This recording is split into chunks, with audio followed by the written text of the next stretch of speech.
I am the Tofu Golem. Please enjoy the video. In this video, I will explain how to create a website in Squarespace. First, navigate to squarespace.com and click Get Started. You'll then be prompted to choose from hundreds of professionally designed templates. Pick one that best suits your vision, whether it's for a portfolio, online store, or blog. Next, sign up for your account, which includes a 14-day free trial, giving you ample time to build and explore without commitment.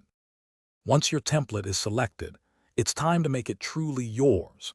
Use the style editor to adjust fonts, colors, and spacing to match your brand identity.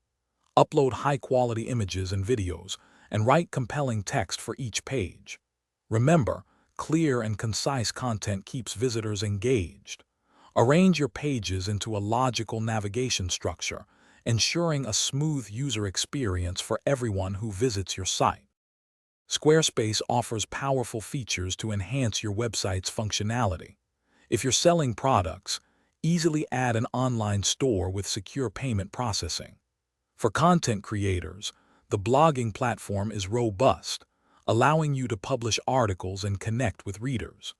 Don't forget to link your social media profiles, like Instagram or Facebook, to seamlessly share your content and grow your community across platforms. Before going live, thoroughly review every page and setting to ensure everything is perfect. Once you're satisfied, select a Squarespace subscription plan that fits your needs and publish your site to the world. After launch, utilize the integrated analytics to track visitor behavior and understand your audience. This data is invaluable for making informed decisions and continuously improving your online presence over time. Thanks for watching. Consider subscribing if we helped you today.